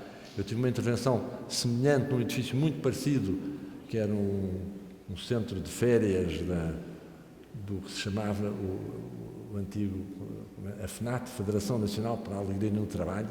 Era um nome muito interessante no período da ditadura para distrair os trabalhadores, criou-se uma coisa chamada Federação Nacional para a Alegria no Trabalho,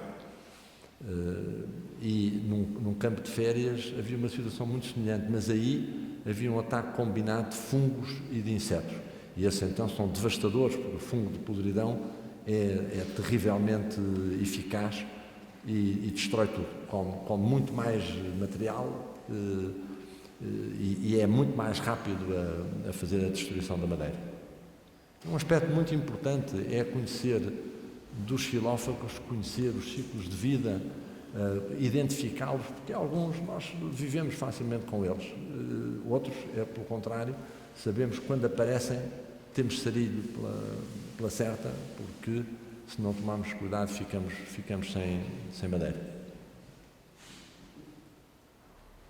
Vão ver aqui situações extremas de ruptura. O que encontramos nestes casos eram situações, quando analisámos essas estruturas, os níveis de segurança eram cerca de 0,5. O nível de segurança global nestas estruturas pode ser 3 ou 2,5, ou 0,5.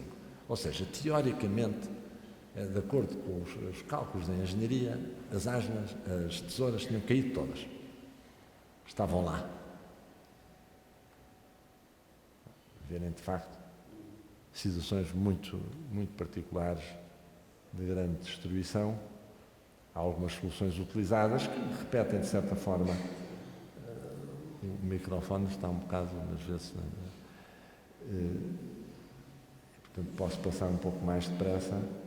Veem já esta cor das treliças metálicas, é das tintas intumescentes, precisamente. Portanto, é já, digamos, a obra acabada nestas zonas, é muito parecida com a outra.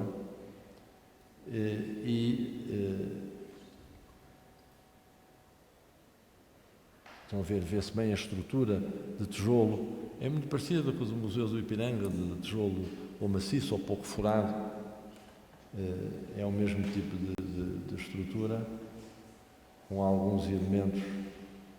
Finalmente, o restauro das fachadas apresentava aqui, as fachadas não foram incluídas nas empreitadas, porque as verbas disponíveis eram sempre muito, muito pequenas e, portanto, ia-se arranjando umas coisas e deixando estragadas as outras.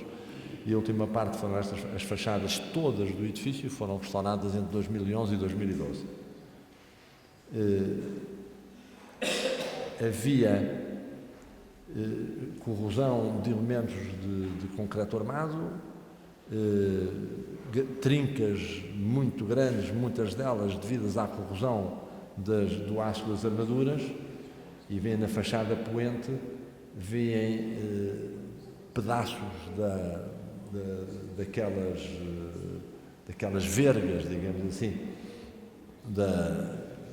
daqueles janelões em riscos de colapso.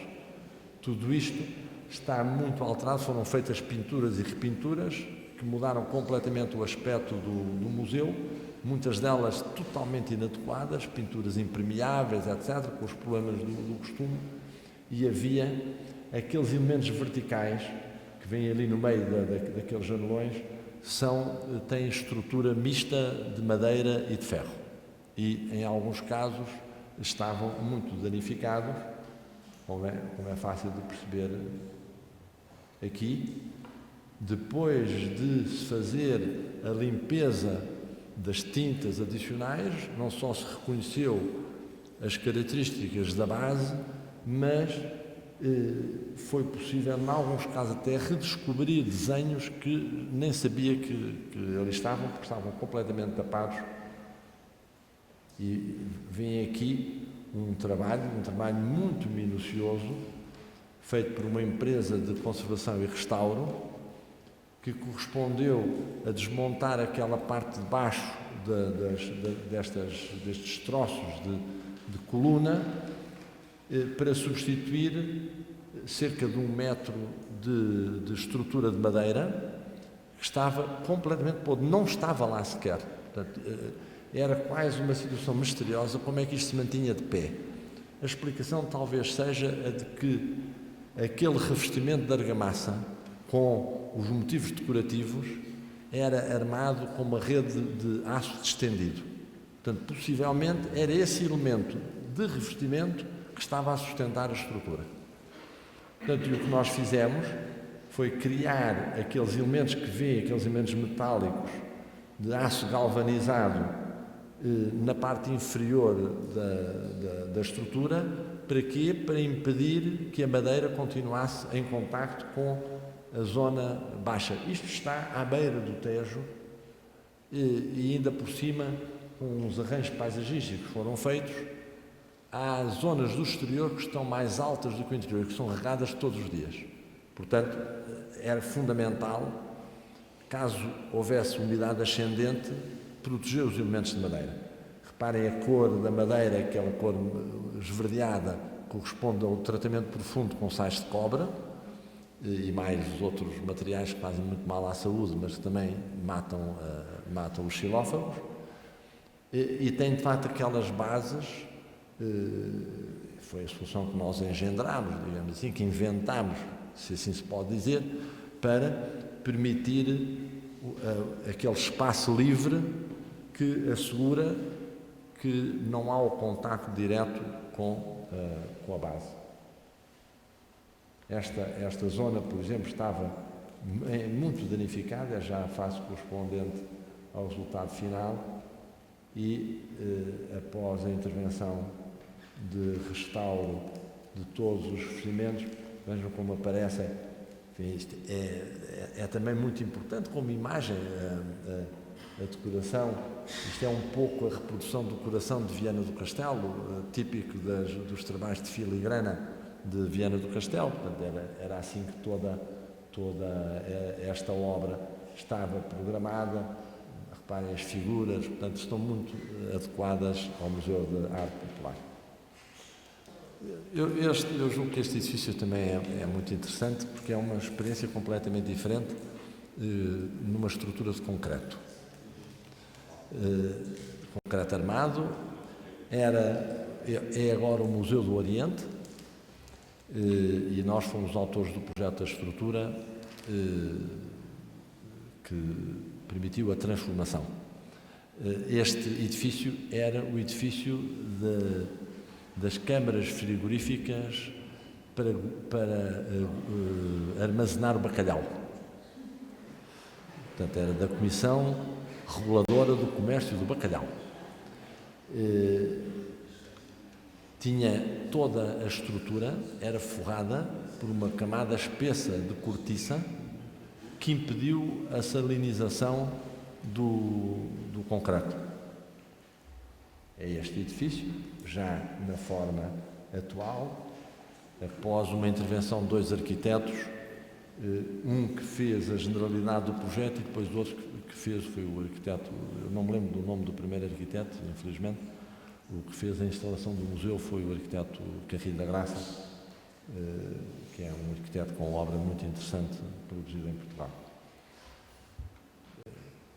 1940, curiosamente, os anos do Duarte Pacheco em Portugal são anos de grande efervescência. Ele fartou-se fazer coisas em muito pouco tempo, porque morreu muito cedo num desastre automóvel, andava tão depressa, que morreu num desastre. É, portanto, um edifício da mesma época e também pensado no período da gestão do Duarte Pacheco. E que tem estas características. É um edifício relativamente grande, dividido em 3 corpos separados entre si e com 6 níveis elevados e uma estrutura porticada com ar muito robusto de betão armado. No entanto, aliás, vê-se aqui, enfim, um desenho cheio, com uma grande densidade de informação, os pilares eram em grande número, de grande dimensão, e, portanto, teoricamente, nós diríamos que temos com cargas elevadíssimas para que o edifício tenha sido preparado, porque era para armazenar pilhas de bacalhau, e o bacalhau em pilha é pesado.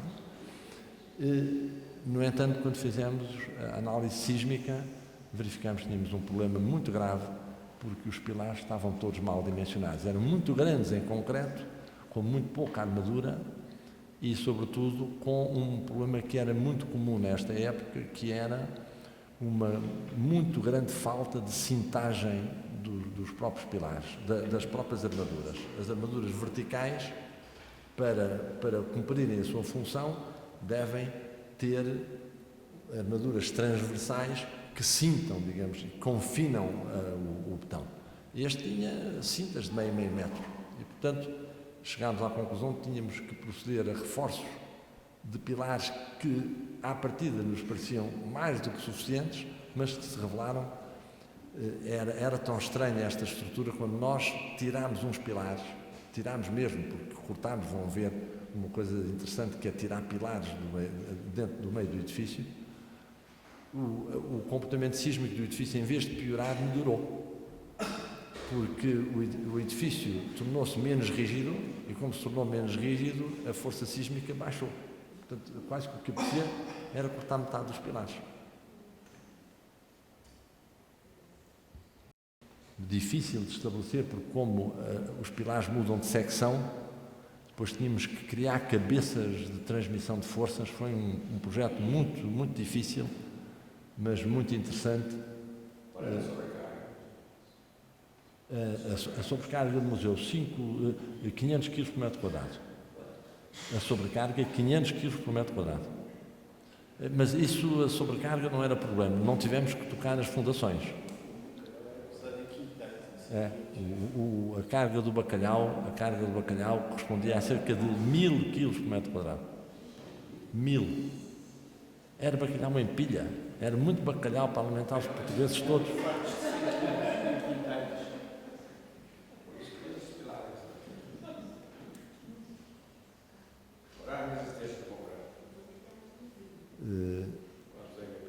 Diga?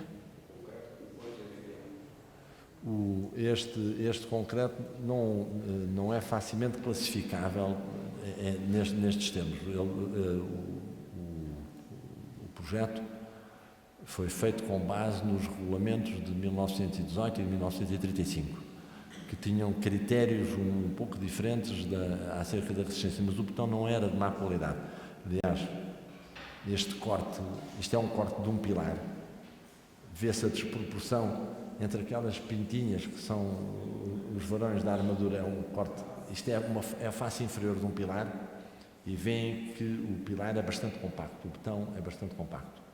Os resultados que nós obtivemos nos ensaios apontam para betões de classe entre 25 e 30.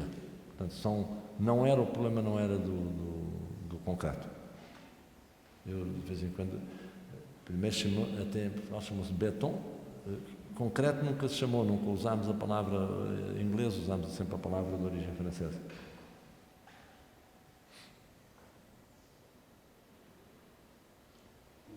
Fizemos o modelo, estes são os modelos tridimensionais, é só uma curiosidade para mostrar. Hoje em dia, de facto, temos esta possibilidade. Através da análise dos modelos, os engenheiros tendem a divinizar este tipo de modelos. Porquê é que são importantes estes modelos completos de toda a estrutura?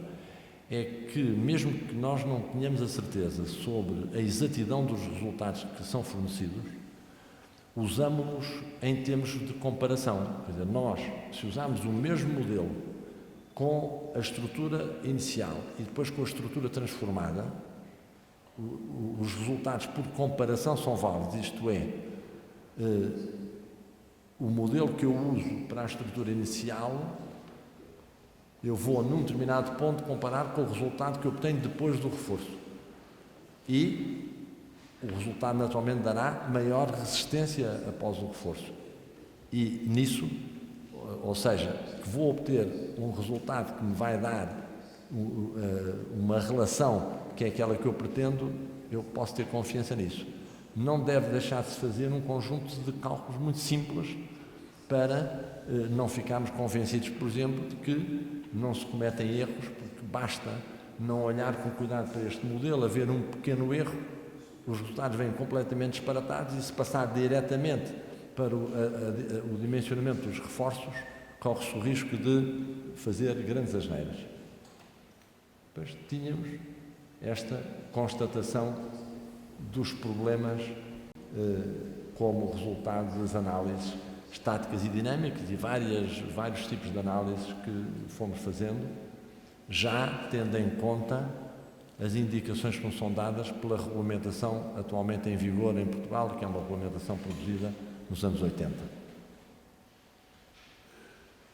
A obra é uma obra de 2004, que correspondeu a um projeto variante solicitado pelo empreiteiro, sobretudo porque o projeto original previa a demolição de uma grande quantidade de estrutura para refazer a estrutura, e nós propusemos uma solução em que, através da aplicação de uma tecnologia específica de pré-esforço exterior, de proteção exterior, conseguíamos cortar os pilares sem tocar nas vigas e nas lajes. Mas fizemos intervenções de vários tipos. Por exemplo, estes pilares não careciam de reforço da armadura vertical, só careciam de maior cintagem. A cintagem é feita com chapas de aço que são fixadas de duas maneiras ao pilar de concreto. Há uns elementos que atravessam de lado a lado e, portanto, que apertam e fixam as cintas. Outros, em função das necessidades, são apenas buchas químicas, portanto, buchas de aço, que têm uma cápsula de resina epoxídica, que quando se aperta, parte a cápsula, sai a resina e faz essa fixação químico-mecânica. Portanto, utilizámos essas soluções, nesses pilares, apenas essas. Estão aqui representadas algumas das soluções utilizadas. Noutros, chegámos a fazer isto. Por exemplo, em zonas para o empreiteiro, em alguns casos, pedimos para substituirmos a solução de chapas descontínuas horizontais por chapas contínuas, reduzindo a espessura da chapa. Era mais barato e, portanto, na verdade, com esta solução encamisámos o pilar de concreto com aço. Isto foi a pedido, não foi uma necessidade da engenharia, foi um pedido do empreiteiro.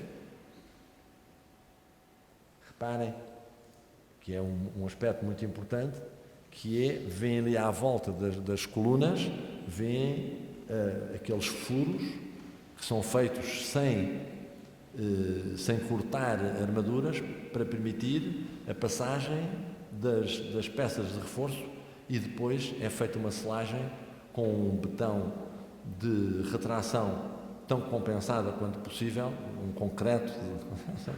Eu acho que no final já posso dizer betão, não faz diferença, mas é agora um vício de correção.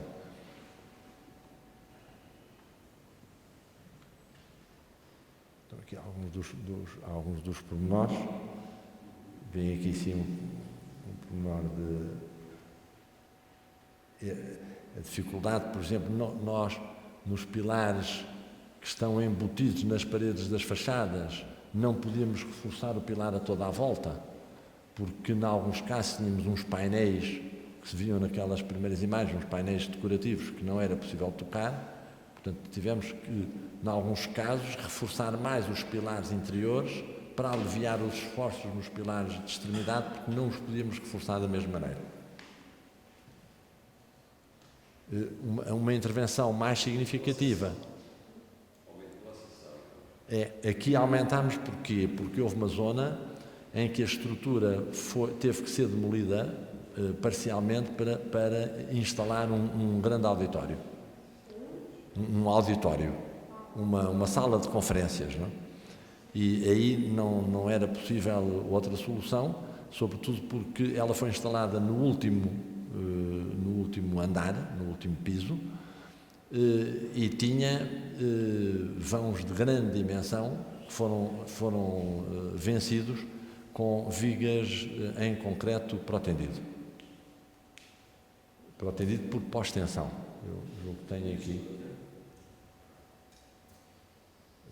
É uma zona onde houve mais construção nova, porque houve uma parte do edifício nessa zona que teve que ser parcialmente desmanchada, e uma escada metálica nova também. E esta é, digamos, é um dos aspectos mais interessantes do projeto, que é o corte, digamos, a guilhotina, digamos assim, do pilar no piso, substituindo o efeito do pilar por aqueles pares de varões que têm aquele traçado trapezoidal, criando uma espécie de uma cama na base do pilar cortado e levando a atravessar os varões, atravessam, como verificam ali, atravessam as lajes e são ancorados na parte superior. Foi um exercício muito interessante. Depois, curiosamente, revelou-se mais ou menos inútil, porque isto era imposto pelo projeto museológico e quando ele foi refeito, vários destes pilares ficaram inseridos dentro das vitrines de exposição e tudo isso podiam ter lá ficado sem mais problemas. A mudança de arquiteto tornou inútil um gesto tão heroico, mas isso acontece às vezes, não é? Tirou o pilar e fez uma proteção com varões de alta resistência, puxados na extremidade e ancorados na extremidade em placas de aço. E a força aplicada é exatamente igual à força que é transmitida àquela zona onde antes estava o pilar.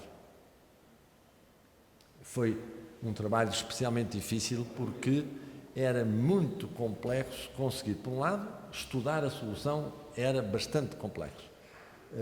E por outro lado, era muito difícil conseguir fazer as furações de tal maneira que não se tocasse nos varões, porque havia zonas com uma grande densidade de armaduras nas vigas existentes e, portanto, foi um trabalho muito difícil e muito interessante. Está aqui representado.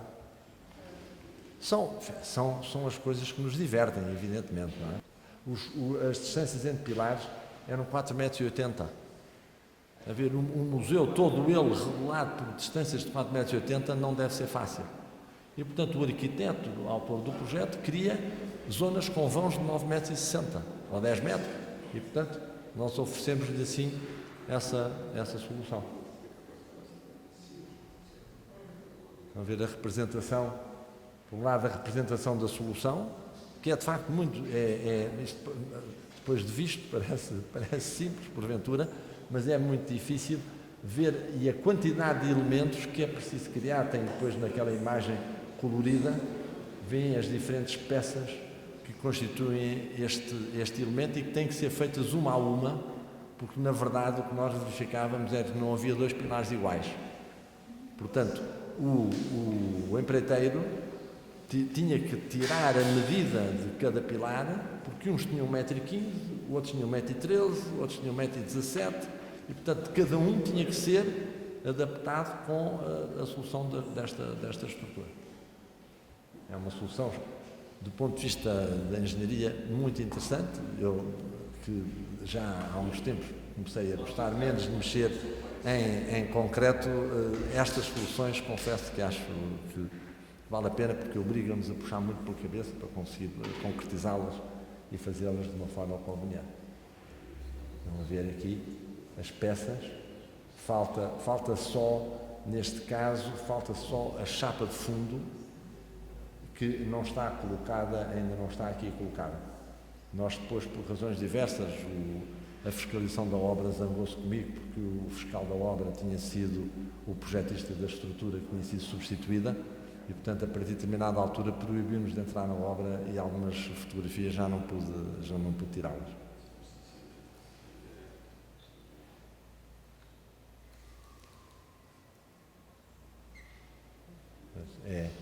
É perceptível. João, por quanto tempo ficou em obras? Esta obra, a obra de estrutura, durou cerca de 9 meses.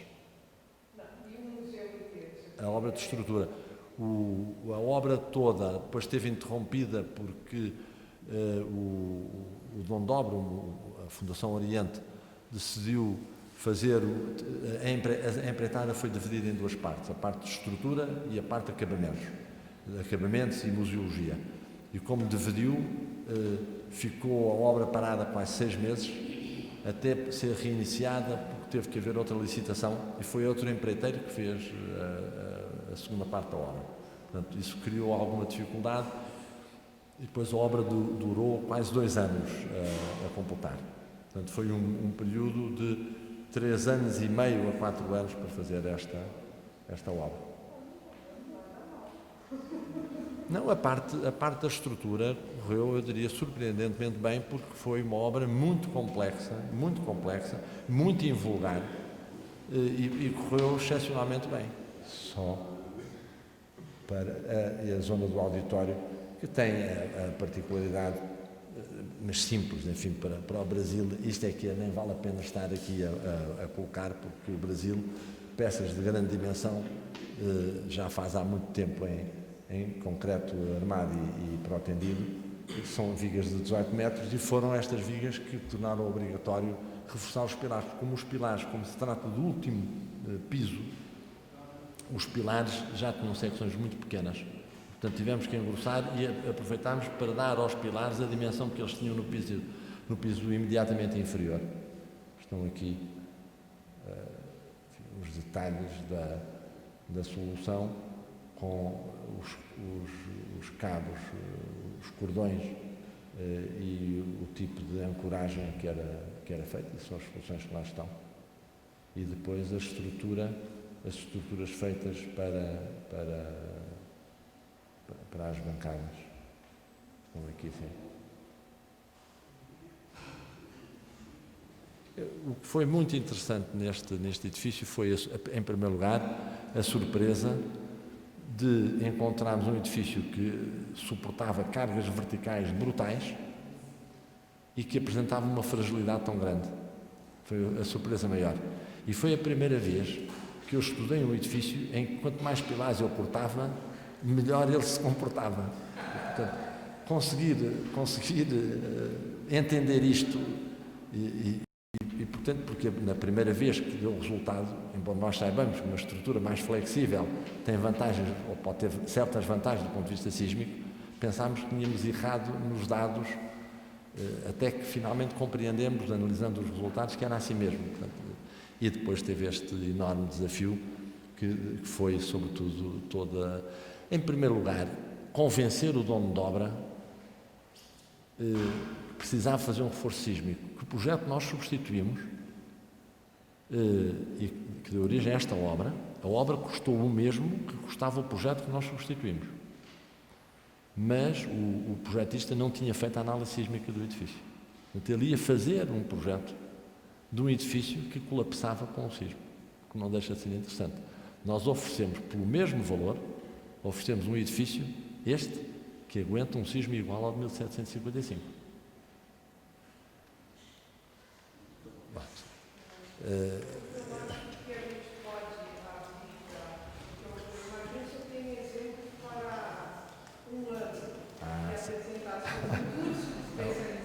A obra do Banco, só a obra do Banco de Portugal é um romance, portanto, mas é outra história.